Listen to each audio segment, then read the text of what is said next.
Mom's watching. She doesn't want to miss out on anything, Jeff. We're having some technical difficulties, but we're going to rearrange the schedule. But we'll get started with the pledge to the flag. This is February 28th meeting of the Board of Commissioners. I pledge allegiance to the flag of the United States of America and to the republic for which it stands, one nation, under God, indivisible, with liberty and justice for all.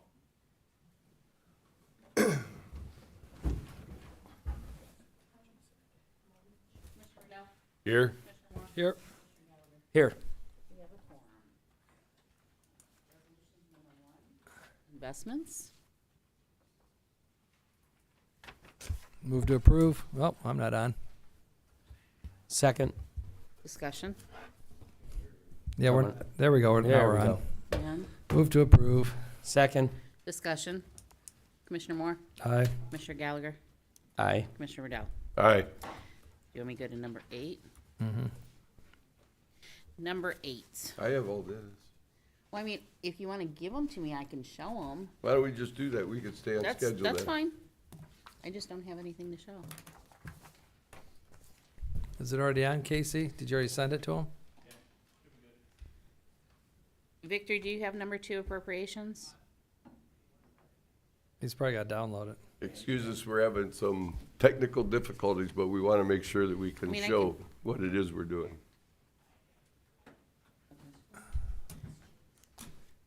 Well, then I will give these back to you. Thank you.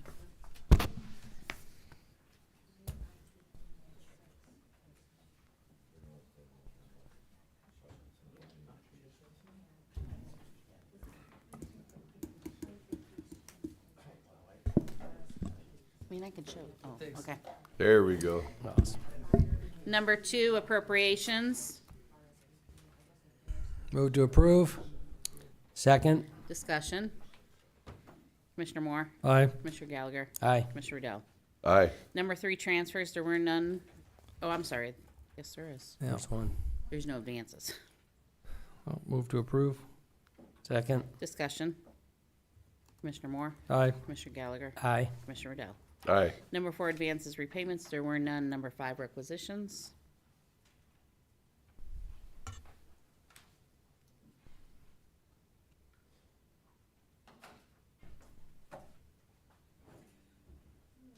Page 2, Victor.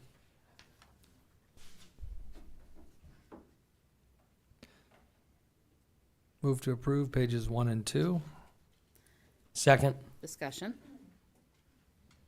Commissioner Moore, Aye. Commissioner Gallagher, Aye. Commissioner Riddell. Aye. Number 6, travel, there were none. Number 7, bills.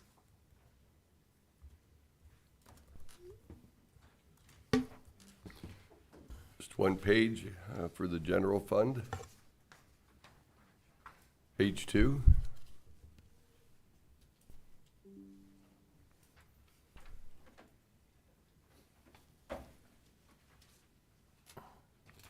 Page 3.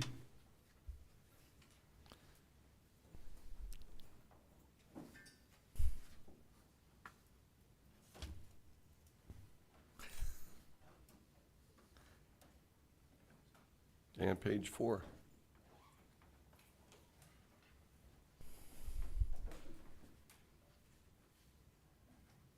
Move to approve pages 1 through 4. Second. Discussion. Commissioner Moore, Aye. Commissioner Gallagher, Aye. Commissioner Riddell. Aye. Number 8, county commissioners may recess an executive session to consider the appointment, employment, dismissal, discipline, promotion, demotion, or compensation of a public employee or official, along with any other matters as specifically identified by motion in accordance with the Ohio Revised Code 121.22 G 1 through 8, unless expressly stated otherwise during executive session. Matters discussed in executive session are designated by the county commissioners as confidential. Because of the confidentiality of such matters is necessary for the proper conduct of government business, any disclosure outside of executive session is prohibited by Ohio Revised Code 102.03B. While in executive session, the county commissioners may discuss and deliberate on the matters at issue, but no votes may be taken until open session resumes. Okay, I believe, We're going to put it on the We can put the personnel summary sheet up because I don't believe the executive session today will be concerning legal matters that we're engaged in. It won't involve any personnel matters. Correct? That's correct. Okay. As we're waiting for that.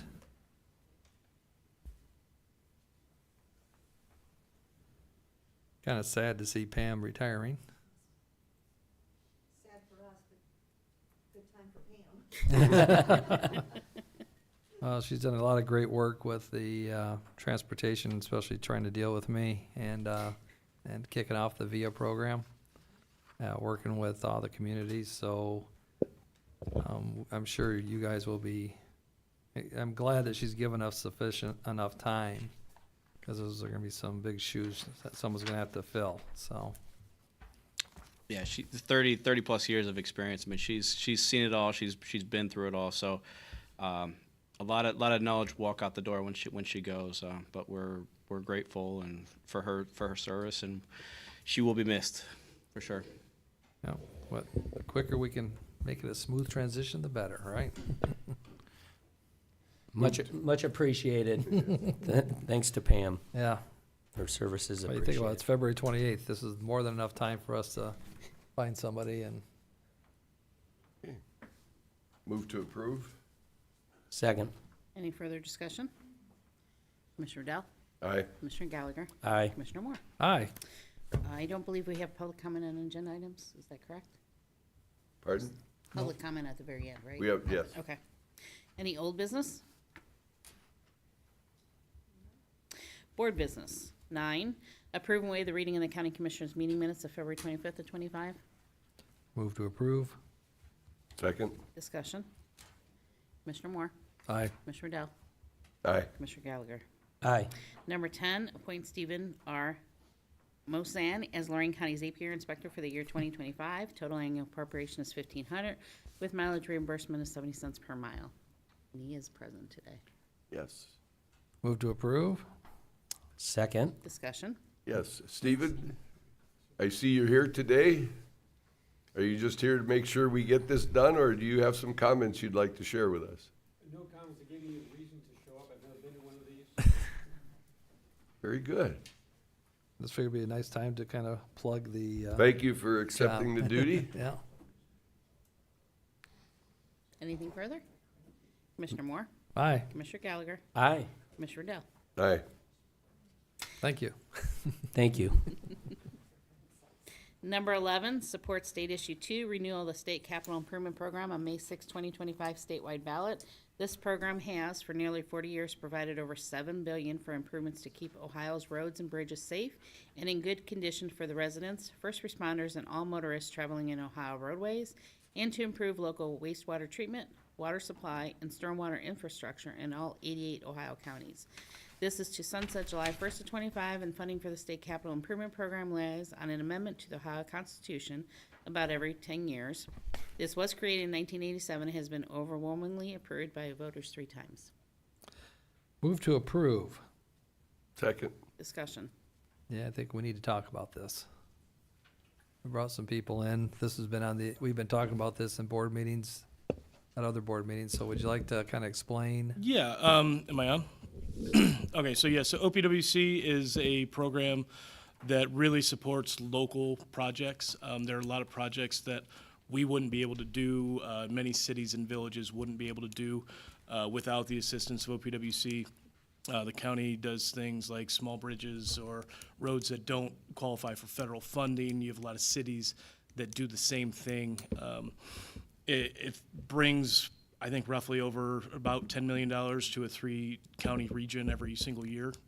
We usually get anywhere from 45 projects that are approved for funding every single year. And without the program, I know us and a lot of other entities, cities, villages, townships would be hurting to maintain and keep up with their infrastructure. Yeah, but the key here is this is not it's, how do you explain it's not a tax? It is not. So It's tax dollars, but it's not, if we don't approve this, our taxes are not gonna go down. they are not going to go down. That's correct. That's the key here. Yes, This- yeah, I think, I mean, that sums it up pretty well, right? I don't, I don't know that that's, I guess I don't know if that's the language that they're pushing. I know in our integrating and executive committees, we've discussed that certainly, that taxes won't go down if it fails. They'll move the money around. Well, if it fails, then we're gonna lose a lot, $10 million that we get on an annual basis for 30 to 40 projects a year that the three counties, we all have meetings. And we Yes. we score these projects for the three counties.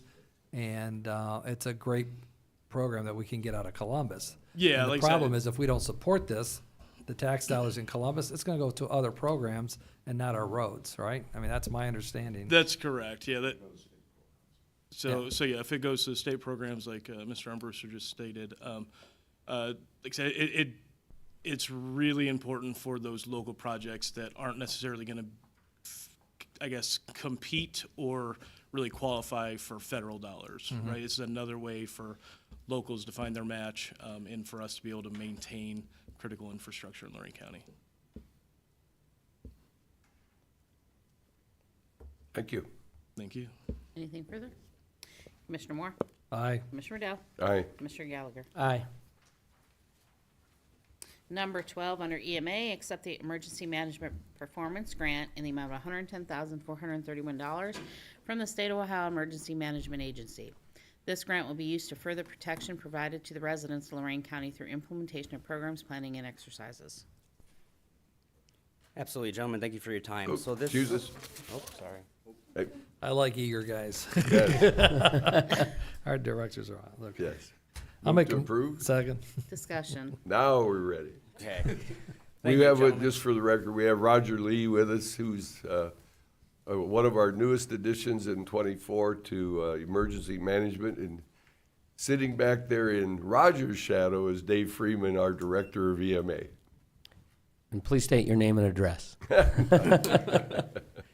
No, again, thank you for your time. This is a significant source of opportunity, not only for the agency, but for the county as well. he's on the wrong What this does is it enhances our posture to be able to prepare, respond, and recover to disasters. It's a fairly uncomplex We're on the grant. wrong one. It's awarded to every county based on the FEMA's formula. So again, with these sources of funds, it's a great opportunity for us to enhance our posture throughout the disaster cycle. Pending any questions. What, in general, what kind of use? Yeah, absolutely. So how you apply these funds is it's reimbursed. So we spend operational costs, and that amount is reimbursed by 50%. We use that 50% strategically to enhance programs and plans to prepare, respond, and recover from disasters. Thank you.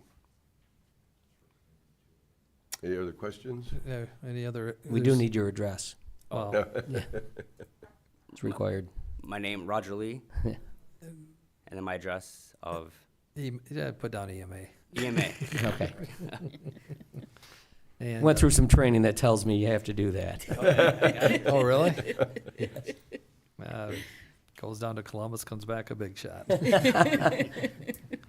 So is there anything else on items 12, 13, or 14, which covers He your has, he has department? other information to share on 13 and 14, but, Okay. so we're gonna keep him at the podium for a Okay. couple of minutes, but we need to process this one through and move on to 13.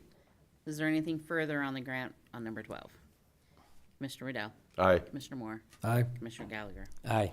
Number 13, enter in a master service agreement with Sustain LLC, New Waterford, Ohio, providing full-service solutions for disaster response, environmental service, waste services, fuel, water services, and rental solutions to impacted communities. EMA will serve as pass-through, and communities are responsible for all costs incurred.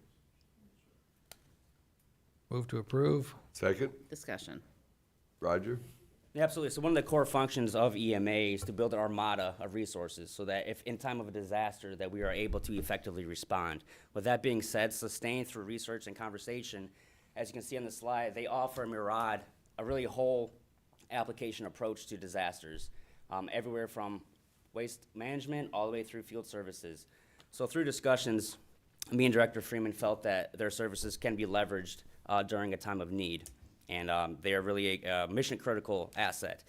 But again, with that being said, this won't be the only partnership. We take the whole community approach. It's a FEMA paradigm to where we build partnerships throughout the private, public, and non-government sectors to establish that armada of resources. So this is our initial step in securing their services if ever needed. Thank you. Questions? Commissioner Moore? Aye. Commissioner Dell? Aye. Commissioner Gallagher? Aye.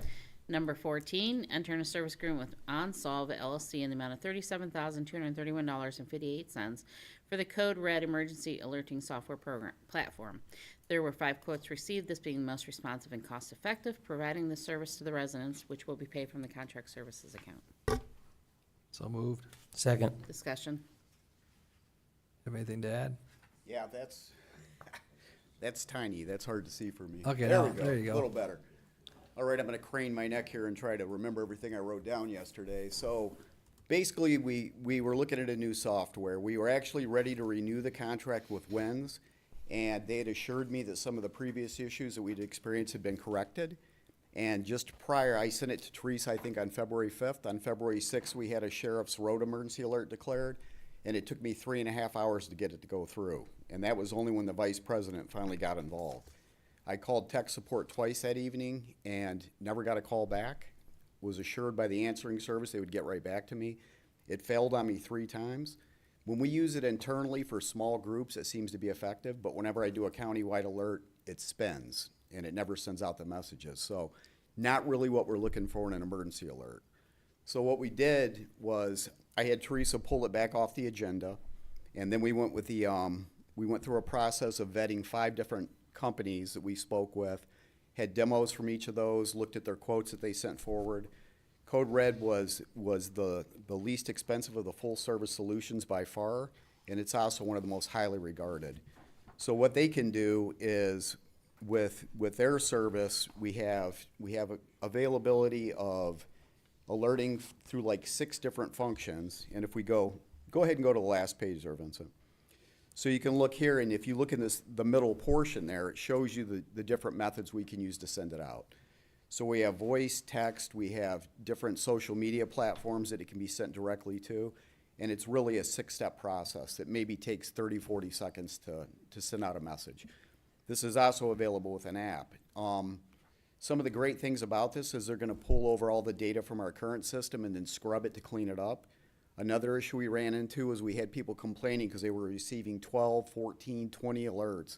And what I found out through that was that the people receiving those multiple alerts had signed up like 12 or 14 times without realizing it.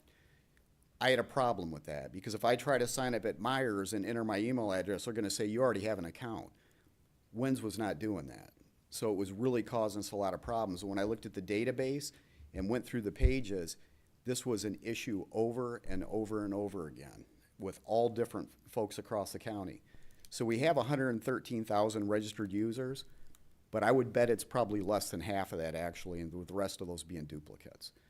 With the Code Red software, every 2 weeks they have an automatic system update that looks at those, and if there's duplicates, it removes the older one and keeps the newer one. It also allows people to go in and just update their information as opposed to creating a new account. So I think it's gonna be a much better solution for us. They're gonna migrate everything over. They actually started the process a few days ago, on the 24th, just looking at the system and seeing what they needed to do. And with the approval, now we can jump full speed ahead. And they're actually giving us that first month where they're migrating everything at no cost.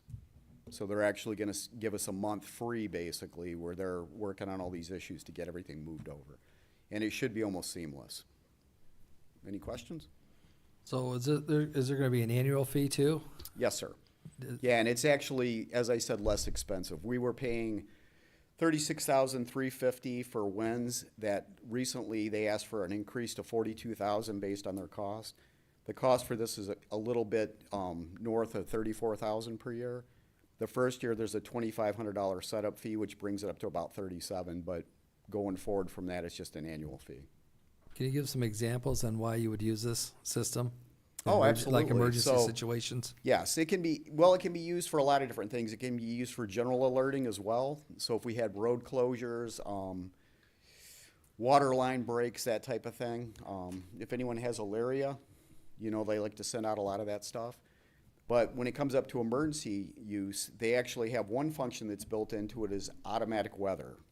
So anytime National Weather Service issues an alert, it will go out to anyone signed up for this app, alerting them. You know, we have a tornado inbound, or we've got a winter storm warning coming in. And we can use it just internally if we had a hazmat spill. What I did during the recent storms when we had the 19 echo hooks over the county as they tracked across, I was trying to stay ahead of the storm, 20, 30 minutes, and alerting communities as it came through. I had to do it that way because of the issues I told you. Because if I tried to send a countywide alert and say, be aware we've got these hooks in the area, it never would have gone through. So I literally had to go city by city and track it. I had like 3 different weather services on 3 different TVs, and I'm trying to track it all as it's going across. So yeah, it can be used for generally anything, but a secondary portion of this is we also have the iPause alerting built into this, which is the Integrated Public Awareness Warning System through FEMA. And that's what you're used to with Amber Alerts. It's the exact same system. So I can geofence the entire county if we have some major disaster, and it will go to every single cell phone, whether you subscribe to the system or not. So it's got a lot of utility. Correct me, this is something that a resident could sign up and they could choose, you know, which level Yes, sir. of emergency, whether it's weather or, Absolutely. okay. Yeah, there's a myriad of different things they can choose from as they go down the And list. there's no cost to the resident. How do they get this information so that they could sign up for this? Well, initially, we're gonna port over all the old information from the old warning system, so anyone that's already signed up is good to go. Okay. If anyone new wants to sign up, what we'll do is over the next couple of weeks, we'll create a link for that, and we'll share that with all the communities. So it'll be a new link as opposed to the one we had before. So before we had a QR code or a link on our website, the website will be updated with all this information. It'll be pushed out to all the jurisdictions as well. Very good. Great technology. Sounds like a good article for our next newsletter. That's what I was gonna, Good, that's what I yeah, it'd be was perfect for thinking. that. Good way to get out the information. Mr. President, Yes. we will coordinate with EMA and get a press release out on this after the passage, if it does pass, and put press release out, and then put it on our webpage and see if we can't coordinate this to get more people to sign up. At least because wait a month once he gets it going. That's right. Okay. No, Yes. I mean, but we will get it out. Good. Nice work. Thank you, sir. Anything further? Commissioner Moore? Aye. Commissioner Gallagher? Aye. Commissioner Dell? Aye. Under Solid Waste 15, amendment resolution 24-679 adopted November 8th of 24, entering in contract with ERG Environmental Services, Bowling Green, Ohio, for the bulk and ballast services for Lorain County Solid Waste Management District Collection Center from January 1st of 25 through December 31st of 27. Said amendment is to reflect the correction to account should be solid waste commissioners, health, contractual purchase services, solid waste, not solid waste commissioners, health, a solid waste plan, household hazardous waste, solid waste. So moved. Second? Discussion. Yes, Thomas? Oh, are you gonna take the portable mic? You chicken. This would be a good place to announce to everybody, this is Thomas Patrick, our new Director of Solid Waste. Good morning, Commissioners. Thanks for having me. So amendment number 15, 16, 17, and 18 are strictly, I'd say, administrative in nature. In November of 2024, this board approved our new contract cycle for various vendors that we have at the Lorain County Collection Center. There are 5 streams of waste that we collect at the collection center that we have a contracted vendor to do so. Latex paint, hazardous waste, electronic waste, bulbs and ballasts, and scrap tires. So historically, this has come out of the hazardous waste account, which is why that is how it was presented in November. However, since we have a contract with these vendors, it's not an as-needed service. We have an actual contract that has a 3-year term with 2 one-year extensions. It's more appropriate to pay for it out of our contractual services account, so that's why the change. Is really nothing more than that. The funds have already been budgeted, appropriated, and I thought this more prudent to amend our resolution instead of do a brand new purchase order where there could be confusion that we're spending twice the amount of money than we actually are. Very good. Questions from the board? I would like to make a comment. You guys are doing a really nice job over there. And congratulations for moving up. You worked hard for it. I appreciate it. Thank you very much to this board. Thank you. Commissioner Moore? Aye. Commissioner Redell? Aye. Commissioner Gallagher? Aye. 16, Amendment Resolution 24-680, adopted on November 8th, 24, entering in contract with Powerhouse Recycling, Inc. of Salisbury, North Carolina for electronic waste services for Lorain County Solid Waste Management District Collection Center from January 1st of 25 through December 31st of 27. This amendment is to reflect the correction of the account should be Solid Waste Commissioners Health Contractual Purchase Services, Solid Waste Account, not Solid Waste Commissioners Health, Solid Waste Plan, HHW. So moved. Second. Discussion. Commissioner Moore? Aye. Commissioner Redell? Aye. Commissioner Gallagher? Aye. 17, Amendment Resolution 24-681, adopted November 8th of 24, entering in contract with Environmental Services of Bowling Green for household hazardous waste services for Lorain County Solid Waste Management District Collection Center from January 1st of 25 through December 31st of 27. This amendment is to reflect the correction of the account should be Solid Waste Commissioners Health Contractual Purchase Services, not Solid Waste Commissioners Health Solid Waste Plan HHW account. So moved. Second? Discussion. Commissioner Moore? Aye. Commissioner Gallagher? Aye. Commissioner Redell? Aye. 18, Amendment Resolution 24-682, adopted November 8th of 24, entering in contract with Willing Tire Recycling LLC of Galion, Ohio, for the scrap tire services for Lorain County Solid Waste Management District Collection Center from January 1st of 25 through December 31st of 27. This amendment is to reflect the correction should be Solid Waste Commissioners Health Contractual Purchase Services account, not Solid Waste Commissioners Health Solid Waste Plan HHW account. So moved. Second? Discussion. Commissioner Moore? Aye. Commissioner Gallagher? Aye. Commissioner Riddell? Excuse me a second, before we move on, while we've got you here, Thomas, could you, for these services that, that they process these very specific types of waste? Sir. Is this something that the folks can see over at the education center that was just opened? It's a great question. Thank you for asking. Yes, we have an exhibit. It's actually one of, if not the largest exhibit, is centered around the collection center. It shows the methods that we collect, the way that we store until we're ready to transport, as well as information with our vendors and what the ultimate end product is. For example, our latex vendor, that what we collect at the collection center and then ship out, that becomes a completely new latex paint product. So that's not going into a landfill, it's not going down a drain, and there is an exhibit that shows that. We also have a very nice, small at this point theater where there's a small informational video that also shows the collection center and the processes that we have there. We're very proud of it. We actually, this week, it's all day Tuesday, Wednesday, and Thursday, we've had classes, and they're doing field trips of the Sustainability Learning Center that we opened up in October of 24, as well as our collection center. So we've had a lot of students come through in just this week alone. We're very excited about it. Thank you for keeping the word out. And Yeah. for those that are following the money, the Thomas and the solid waste folks are operating, their funding comes from the tipping fees that the refuse haulers that service us, they pay to the county for the landfill. And this is how we put it to work to take care of very special disposal items and try and keep our environment clean. We're very proud of the center and everything we take in there. We're keeping it out of the landfill. So Commissioner Riddell, you're correct. We don't spend 1 cent of taxpayer money out there. You don't spend any general fund money. General fund money, yes. Which is a tradition we hope you'll maintain. Yes. Doing our best, yes. If I'm not doing it, I won't be here. Okay. You say aye yet? I was gonna say, would you like to say aye or nay? Aye. Okay, thank you. I knew Teresa was like looking. All right, under Stormwater, 19, award a contract to Hammer Down Industries, Perry, Ohio, in the amount not to exceed $55,000 for the Eaton Township Gerber property clearing, RFP selective tree clearing.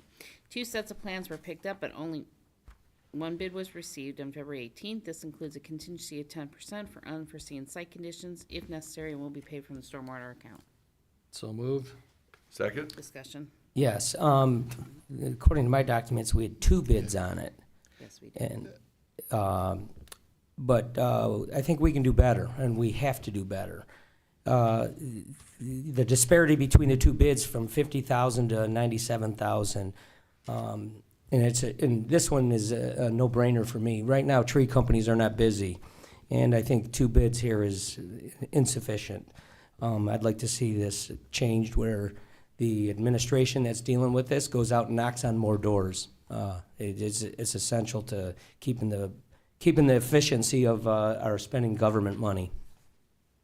Not only that, trying to keep the money in Lorain County, because we have a lot of Lorain County businesses. You know, I think Don has something.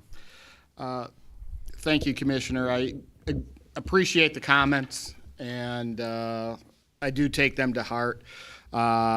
We did send out to 10 primarily local companies.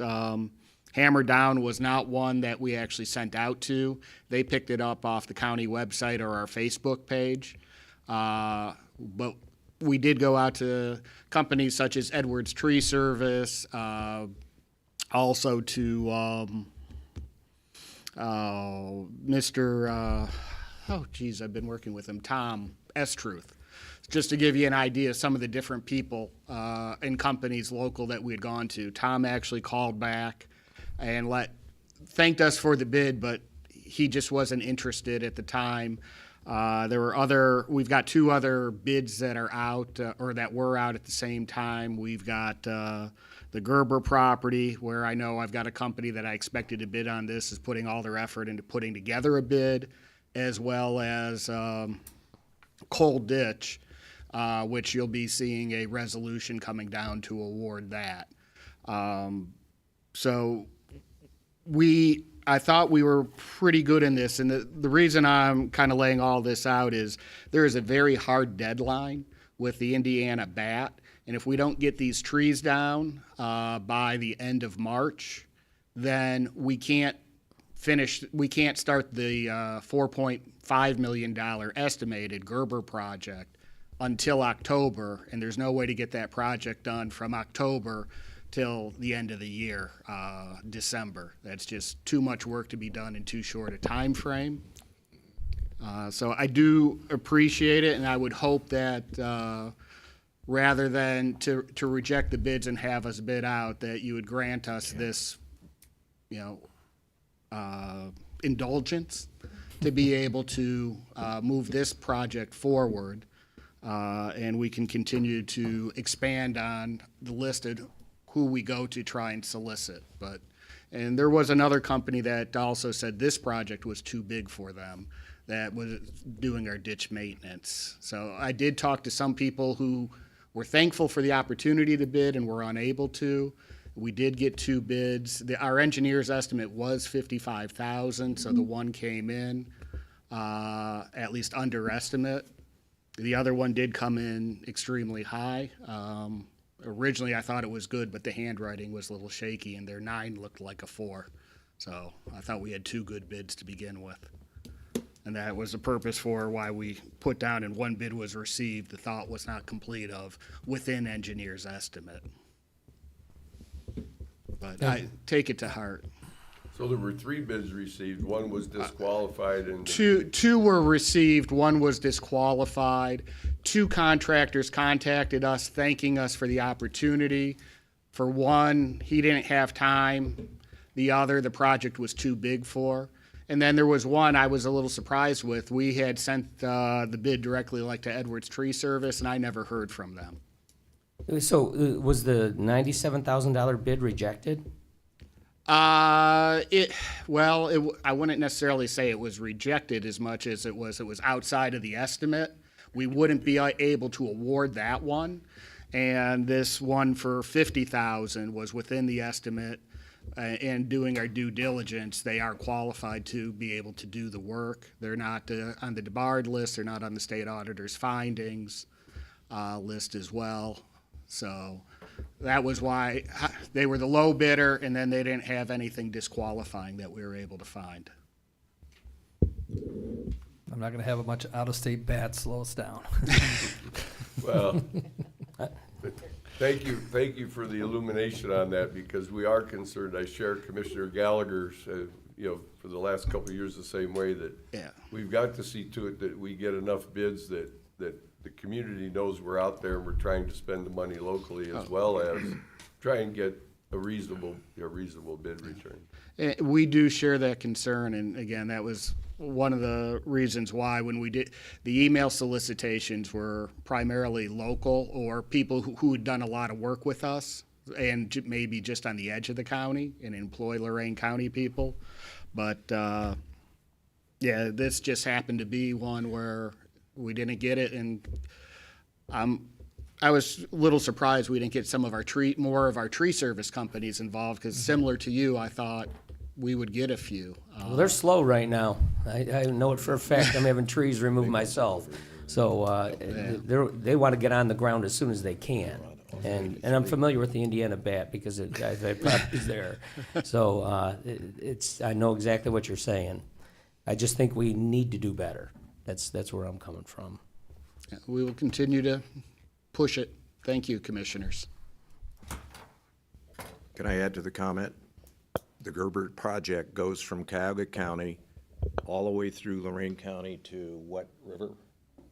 The Black River, I believe. Is that correct? Through joins in with Willow Creek and to the Black River. The Gerber property is a 60-acre, going to be a wetland detention that's going to take the floodwaters out of Fortune Ditch, which is currently still tied up in court, and then Carpenter Ditch. And these ditches also drain some prime development land within North Ridgeville, Eaton Township, Columbia Township. Carpenter goes all the way to Mitchell, past east of Mitchell Road in Columbia. So it's going to take on an awful lot of water and be able to hold it back. And then we've got $1 million pledged from a local company to assist us in building the wetland reserve and detention facility area, along with $1 million from the state of Ohio H2 Ohio program, and $1 million from the U.S. Fish and Wildlife National Fish and Wildlife Foundation Fund, $950,000 federal and $50,000 from Cleveland Cliffs. And we've been working on this project way back when I was Safety Service Director of the city of North Ridgeville, right? Probably Yes. 10, 15 years. It's been a long time. When did the bids go out for this? They went out in the beginning of February, and we gave just a little over 2 weeks for everyone to be able to go out to the property if they so want. We sent a bid sheet or plan sheet that showed everything, indicated where wetlands were and the matting that would need to be done on it. And it could be for some of the tree guys that they just did not want to deal with the wetlands, which happens from time to time.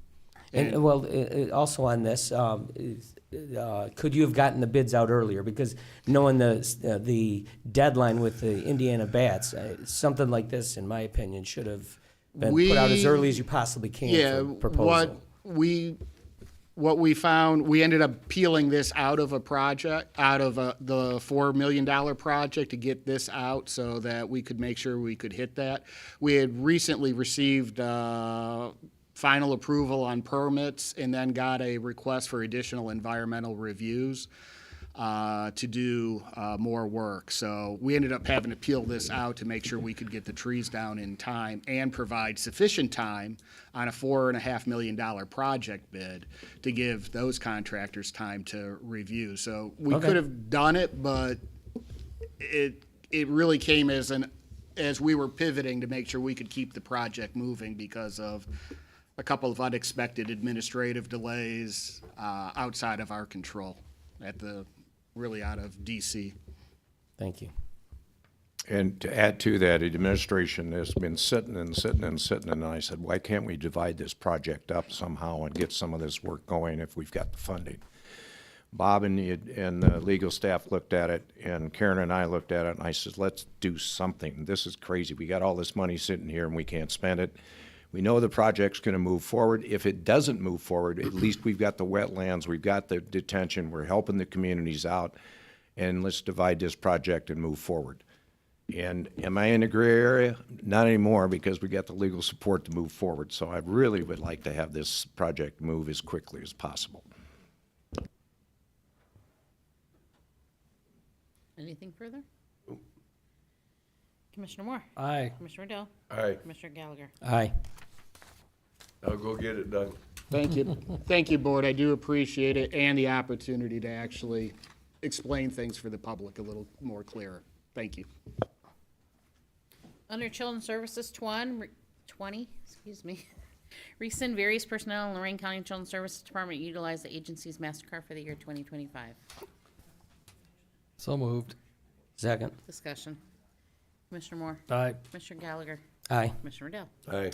Under Domestic Relations, 21, entering an agreement with Lorain County Juvenile Court, Lorain County Board of Commissioners, and Penfield Township Trustees for the use of the Township Hall with the kitchen in the event of emergency evacuation of the residential facilities.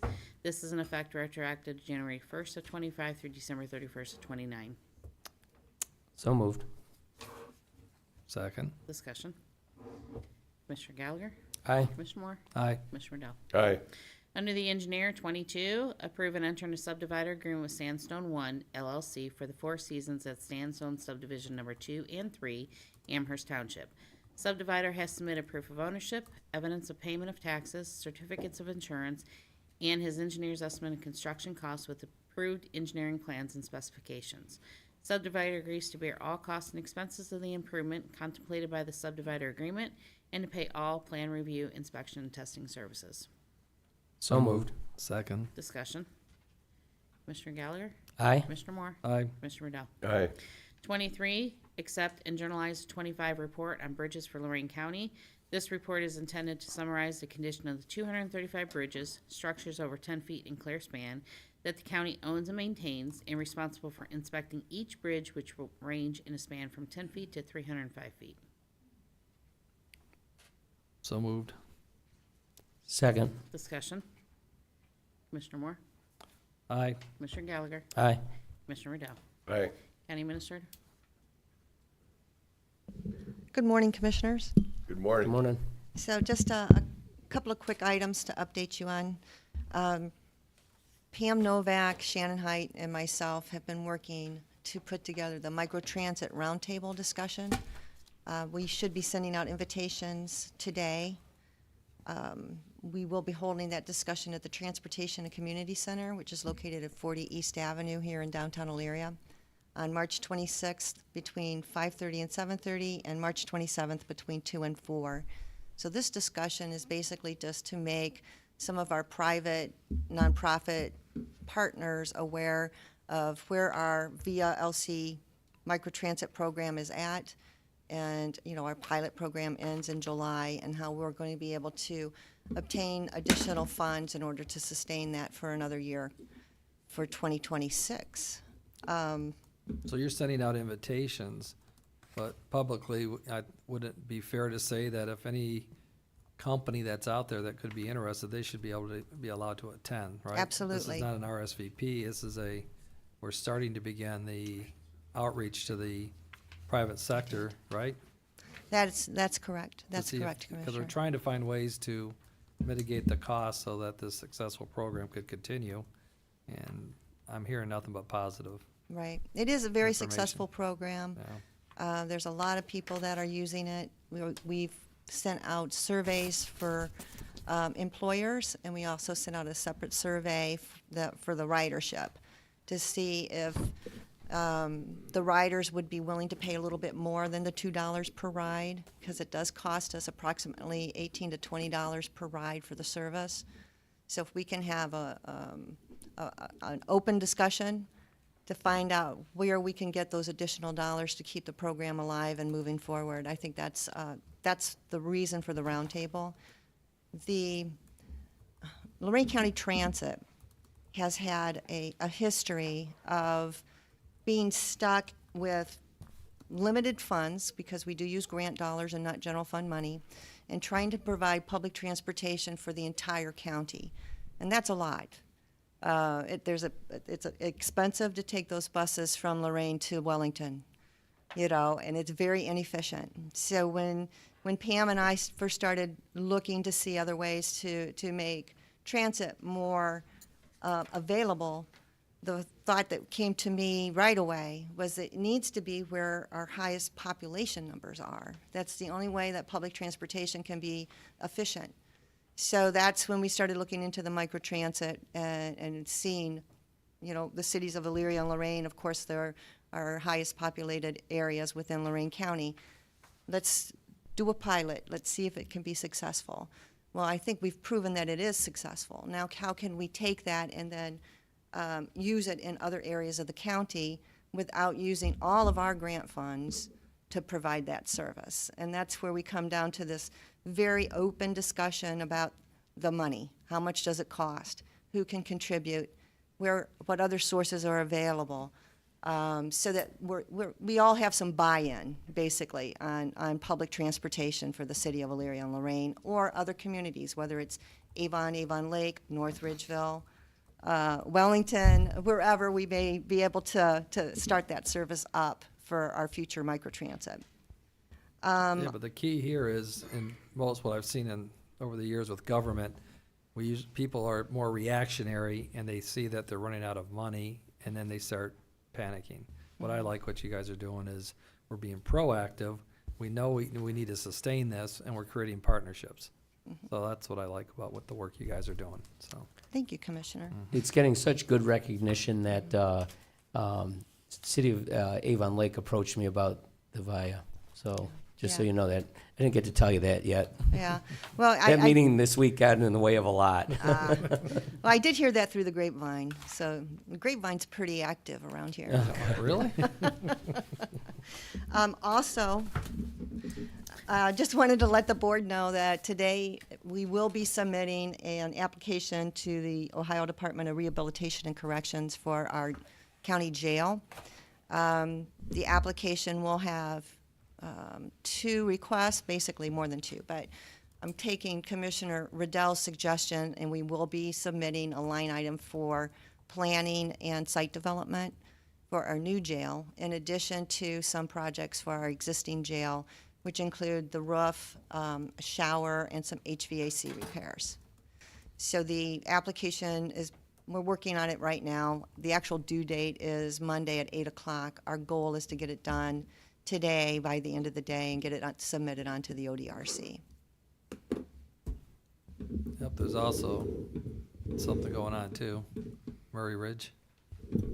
Aren't they having the Brew It Smooth today? The Brew It Smooth today. waiting for Yes, the I forgot. I didn't put it on my list. So sorry. Okay, well, I'll do the commercial plug. Okay. It's from 9:30 to 11 a.m. today, so we only got another 40 minutes. So make sure you, huh? Let's wrap up. I know, we gotta hurry up and get Yeah, going yeah. here, so. They're in meeting room C till 11 a.m., so everybody else at the county that's watching us, at their computers, come on up and get something, so. I'm sorry, Jeff. Just to comment on the jail and sheriff's offices, what a blessing we do have elections and the gates have opened.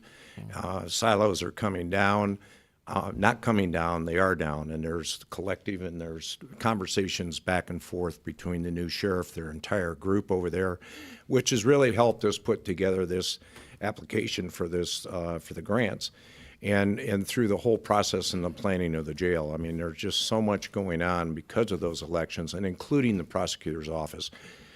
Gates have opened up, and we're working, and you guys are working hard to solidify these, and we are too. And IT department is it becoming even more busier, so much so in helping out both prosecutor's office and the sheriff's department. Where before, those silos were so rigid, it was very difficult to even communicate back and forth between the two. There was some lessening of the rigidness, but that's what we started 2 years ago, and it's working very well. To transition that, if you remember when 2 years ago we had almost weekly meetings with regards to New World, as the progress of New World, the New World is the electronic devices and all the software that we use in 911 to communicate with fire departments and police departments.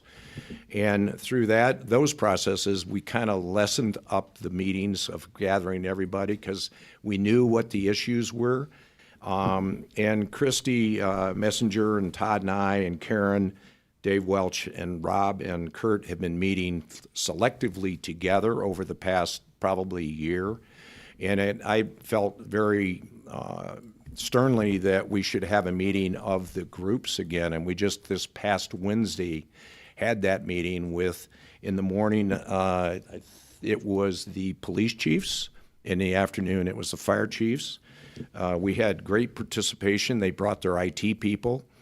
Not only did Rob and Kurt and Todd and Christy bring us up to date, but what we learned from that, there were some holes in some of the things that I personally and administrative and Sharkey all thought was resolved, and there's some intermittent issues that we're going to have to work on. And so those meetings are very good, and we did bring up the communication towers, and there was no negativity at all at the fire chief's meeting or the police chief meetings with regards to the communication towers in themselves and where that process was. So I thought it was a very good interaction to get the police chiefs, fire chiefs, together with the administration. I said, listen, you can ask any question you want. There isn't a question out there that we can't handle, and we'll get it resolved if it's resolvable. But we need to know, not because you're meeting directly with Christie and Dave Welch and the administration needs to know before this boils over and it becomes an article in the newspaper, that we could have, if we would have known, we could fix. That completes my report this evening, or this afternoon. This morning. This morning. I discombobulated after yesterday. How's that? They know it. The only thing I have is next Tuesday at 4:30, we will have a viewing of the pre-recorded ditch, Foster ditch. I'll be here. Yes, with Okay. the wall open. So hopefully we Hopefully. won't have that many people, but you never know. I don't know. There's 160 in that ditch. Mm-hmm. Board correspondence? Move to waive the reading of the board correspondence. Second. Discussion.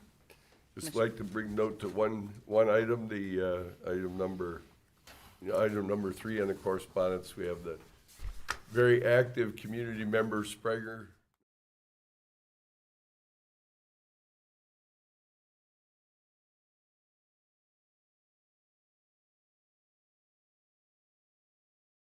Kind of worthy on how stable our community is. So just want to draw attention to that part of the correspondence. Commissioner Moore? Aye. Commissioner Riddell? Aye. Commissioner Gallagher? Aye. H, new business? No? Public comment? Public comment, Brian Baker. Good morning, Commissioners. Brian Morning, Baker, Brian. 49822 Greystone Drive, Brownham Township. On Tuesday's meeting, we talked a little bit, and I apologize for not signing up, but I didn't know on the hearings for the permissive tax. I just asked a question, and I did have a quick conversation with Commissioner Moore, that if that tax goes in, the townships that already have put in permissive tax will not get credit. I do find that kind of interesting because I live in Brownham. Not only do I pay a $10 permissive tax currently, but I also pay a bridge and a culvert tax. So those trustees out there have done their due diligence to make sure that they were doing what was due to take care of the roads. And now I'm going to get penalized another $5. And I'm not complaining about the $5. I think we need to fix the roads. But I think you're almost going to, if it's not shared proportionally throughout the county, it's almost double taxation. And I think we need to really be careful of that. I don't have a problem with it. I've lived in Amherst where we paid 0.5% for our roads, because that's how they did it. And they're paying a lot more than the $5. Somehow or another, they should get credit, because when you live in Amherst, it's probably about $800 a year. So I think we need to look at that. My last thing is, you talk about grapevines, and Dave, you kind of referenced this at the last meeting, talking about sales tax. Grapevine says there's going to be 2.25% sales tax coming in November. If that's true, will there be public hearings on those if that happens? Yeah, there will be. Okay. Thank you for your time then this morning. Thank you. Do we need to go into exec? Need to make a motion to go into executive session for, Yes, I would ask that you make a motion to go into executive session Yes, for for- pending and imminent litigation. So you made that motion? Well, for Well, I pending can't- I don't get to and make a imminent litigation is what she said. yes. 'Cause I had a hard time hearing you. Sorry, Who's I don't making get to the make the motion? motion. Oh, I I know, she just made the motion. That's her motion? I need a second. I'll second that one. Discussion. Commissioner Riddell? Aye. Commissioner Moore? Aye. Commissioner Gallagher? Aye. No, I have to leave by 10:40, guys. Thank you for all being here this morning. Oh, well. Yep. There will be no business when When we come back, there'll be no, there'll be no Anywhere on the official bottom of business this when we one? come back. Yeah. Yeah. Oh, no, you got a box. yeah, I have to, Oh. I'm walking out at 10:41. arrow's down. Okay.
Commissioners have reconvened from executive session. Mr. President, Yes? are we done? We have to have, we don't have to do a motion though, right? No, we just say adjourn. I mean, you're not approving anything No. else, right? Meeting is adjourned. I was like, am I missing something?